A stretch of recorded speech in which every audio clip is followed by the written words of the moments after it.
It's a great honor, tremendous honor to welcome Governor Polis, Pat Myers with the Office of Economic Development, the Employee Ownership Commission, and all of you here today to celebrate employee ownership, something we at Hercules are extremely passionate about. You know, a few years ago, our family business was at that crossroads that so many privately held businesses eventually reach. We were grappling with the succession plan of our business and what that might look like.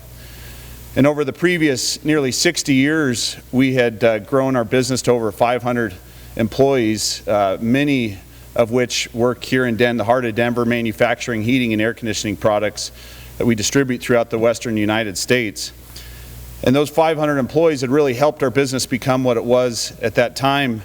And as we contemplated the thought of selling our business to someone else, we just couldn't get comfortable with the implications on those employees. And so the only option that really checked the boxes for our company was the conversion to employee ownership, which we made a couple years ago. And I can tell you, 2 years after making that transition, I can stand here and say it was 110% the right decision for our business. And over the past couple years, we've had hundreds of employees who have been blessed to participate in the growth of our business and will continue to participate in the growth of our business for years to come. You know, in today's political climate, we spend so much time focusing on things we disagree on, and I'm sure the governor and I would have plenty that we disagree on, but that's the beauty of employee ownership, is it really transcends the political ideologies out there, and it's something that so many people benefit from. It's a really viable option for any business owner grappling with succession planning for their business, but more importantly, it's a mechanism to really drive employee engagement and to allow employees to really benefit from the fruits of their labor as we grow the company.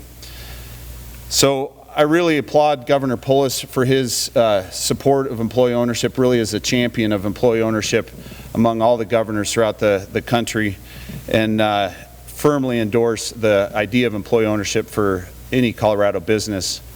So on behalf of our over 500 plus employee owners at Hercules Industries, it's my distinct honor to welcome Governor Polis here to Hercules. Welcome, Governor. Great to see you. Thank you, Andy. Many of you know I'm passionate about employee ownership, and there's many different forms that it can take. Stock options, ESOPs, co-ops, LLCs that have participation from the employees. In the dozen or so companies that I founded or co-founded in the private sector, they all incorporated stock options, as was the norm in the tech industry, usually a reserve pool of 5–10% of the company that was assigned to employees. It was so exciting for me when Pro Flowers sold to know that some of the very early hires, folks that were administrative and taking orders for flowers online, made hundreds of thousands of dollars from that sale. We saw the same with the sale of New Belgium Brewery. Folks that had been earning middle range salaries were able to receive hundreds of thousands of dollars from that transaction. And it's also wonderful for building value in the companies because it aligns the incentives of the workers with the management, with the shareholders, and leads to the creation of even more value. Hercules is a great example. 560 employees, more than half of them are in Colorado, and many of them are now the owners of the company as well, able to participate in the upside that their hard work creates. We want to also celebrate the work of Representative Sirota, Representative Weissman, Senator Hansen, and Senator Moreno for recent legislation that allows for a tax credit for up to half the cost of conversion to employee ownership. For a big company, and this is a larger employee-owned company, the transition to employee ownership might cost hundreds of thousands of dollars. For a smaller company, a 5 or 10 person company, they simply might not have that money. They might not be able to pay the attorneys and accountants that are needed to convert. The state tax credit, up to $250,000, now reimburses half of that cost of converting to employee ownership. So if it costs $100,000 to convert your small company to employee ownership, it'll only cost $50,000 net because you get a full tax credit for that other $50,000 that really helps make it within reach for more companies. We also offer technical assistance to the Office of Economic Development and International Trade. It's truly our goal to help make Colorado a leader in employee ownership in all of its forms. ESOPs, co-ops, LLCs, stock options, you name it. I also want to thank the commissioners on the Employee Ownership Commission that we started to support employee ownership of our state. We'll be hearing from Jen Briggs, the chair of that commission, in a moment. I also want to thank Sandy Shoemaker, Jason Weiner, Douglas Dell, and the Employee Ownership Office that we set up at the Office of Economic Development. You'll hear from Pat Myers about that as well. Employee ownership is a win-win for business owners, for employees, and for success. Some of you might recall I launched my campaign for governor in Colorado Springs at an employee-owned grocery store, Save-A-Lot grocery store, a thriving chain of grocery stores across our state, entirely employee-owned. And how exciting is it that not only do they pay above the average market wage for people doing checkout and bagging and in butchers, but also people can accumulate value and equity in the company. And somebody might be earning $18 an hour, but if they've been there 10 years, their equity stake in Save-A-Lot might be $300,000 or $400,000 worth of equity. They're building wealth. And that's really what employee ownership is all about. It's what the Hercules Industries story is all about. And just recently, a great company in Boulder County, Leaning Tree, a greeting card company, and gift shop. Many of you might know their Western Museum recently auctioned off many of their stuff. They've been in Boulder since the 1940s. The Trumbull family, who we knew well because, as you know, my parents started the other greeting card company in Boulder, Blue Mountain Arts, and Leaning Tree was always a little bit larger than us, and also in the same town. They're the only two greeting card companies. So recently, Leaning Tree became employee-owned.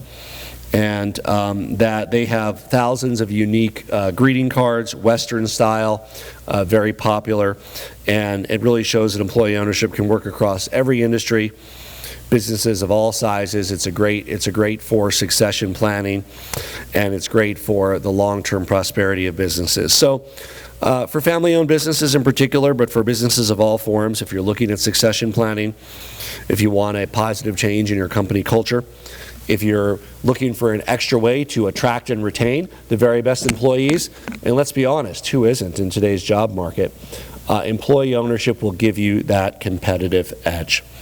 Across the country, we're seeing the opportunity for more companies to look at new and better ways of competing and doing things, and employee ownership is one of those. Our workforce is the heart of our economy, and of course the dedicated work of employees to build value, and it's great to see employees participating in the value that they create. We have an employee ownership commission that we set up at the Office of Economic Development and International Trade.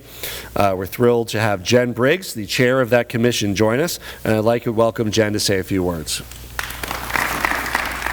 Thank you, Governor Polis, and welcome everyone. We're excited to have you all here for this exciting announcement. As the Governor said, I am Jen Briggs. I'm the new chair of the commission, following in the footsteps of Jason Weiner. Thank you, Jason. The Governor mentioned New Belgium. I spent over a decade in the brewing industry with New Belgium, so it's an exciting story and path to share and follow. And I'm just one person on the commission. The commission is full of amazing, passionate individuals who are stewards and champions of this idea to make the idea of employee ownership more accessible for more businesses in Colorado. So we're excited here to celebrate the progress of employee ownership and to announce the employee ownership tax credit.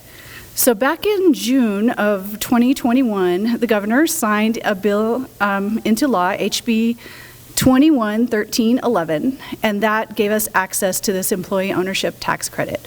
As the governor said, it helps fund up to 50% of those professional services fees, and so that's really important. To be eligible, the companies need to be headquartered in Colorado, and they cannot already be employee-owned.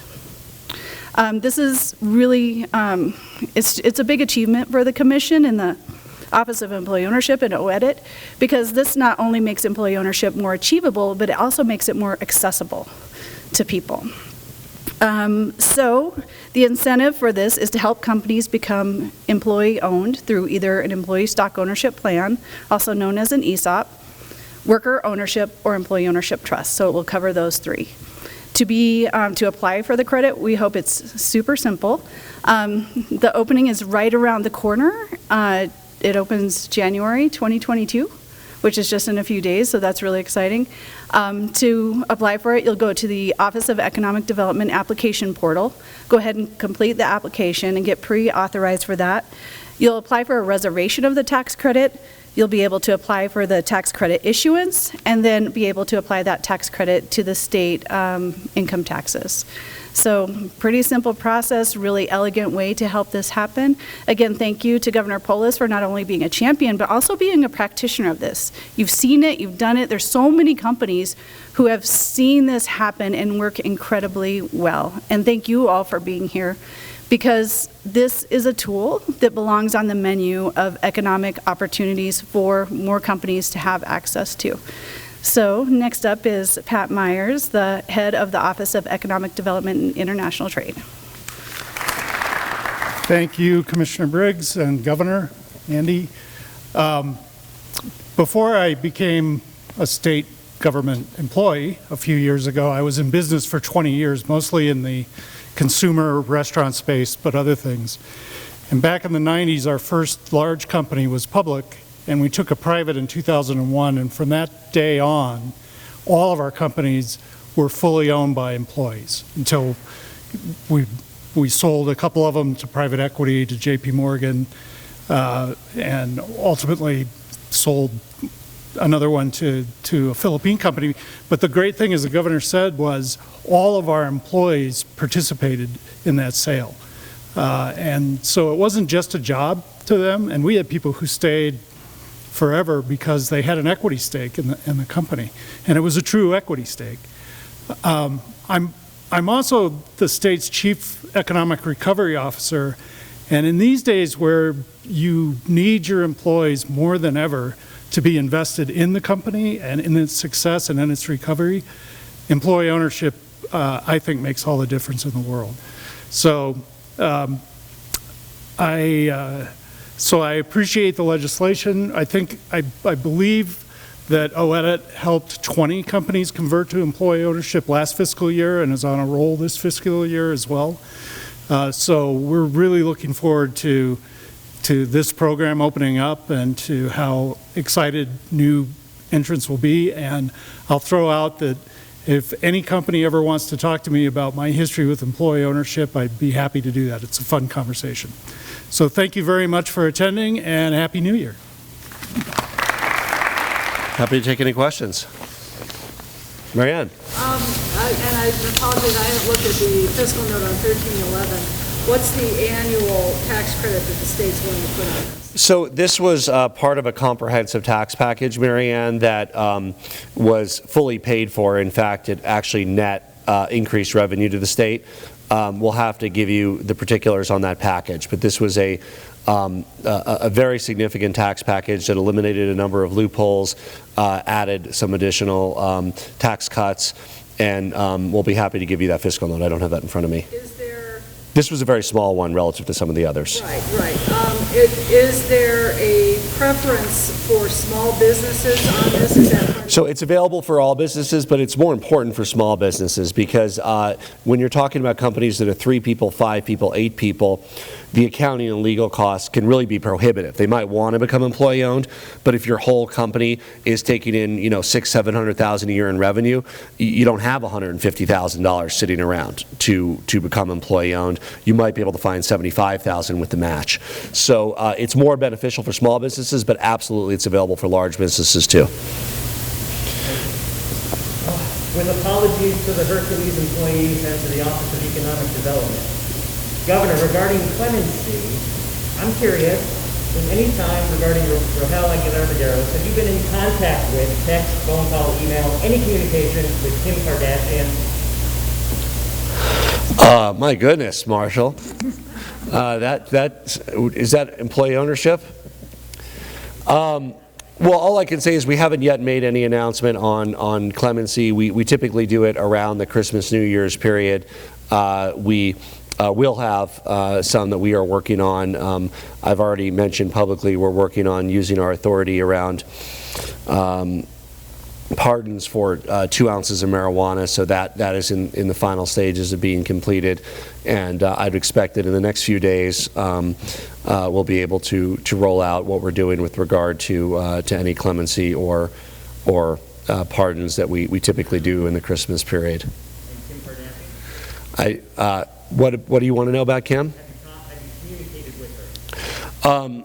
So I've communicated with many people, and so, I don't have any specific references to that, but I'm always happy to hear from people that are interested in cases across the country. I've met with the victims with regard to this particular case that you're indicating. I did not meet with his parents. They requested a meeting. We did not do that, but I am willing to take meetings, as we traditionally do on clemency and probation. I think, Marshall, what I've made clear is it's fine if people who meet with me say they meet with me, but we hold that private. So that's why we didn't say we met with the victims, but they did, and that's fine. So if anybody says they met with us, we're happy to confirm that, but we don't want to violate people's privacy and go out and say we met with particular people on it. Governor, real quick, if someone with a business hears about this event today, what's the takeaway? Yeah. The takeaway is that employee ownership is something that you should look at for your business. So first of all, if you're having issues attracting and retaining employees, and who isn't these days. Secondly, if you're looking at succession planning, ways to grow over time, employee ownership can really check those boxes and help your business grow. And there's many different ways to do it. It starts with something as simple as stock options. That works for companies that are venture-backed or might have an exit or might go public. It also could be an LLC with a formalized profit-sharing component. It could also be a co-op model, or it can be an ESOP model like Hercules Industries that we're talking about here today, and that can either be partially employee-owned through an ESOP, up to half the company, or it can be fully owned by the employees. These are all great ways to motivate employees, attract and retain employees, build value, and grow your company. And it's very exciting to see with this new tax credit how we can support even more employee-owned companies growing right here in Colorado.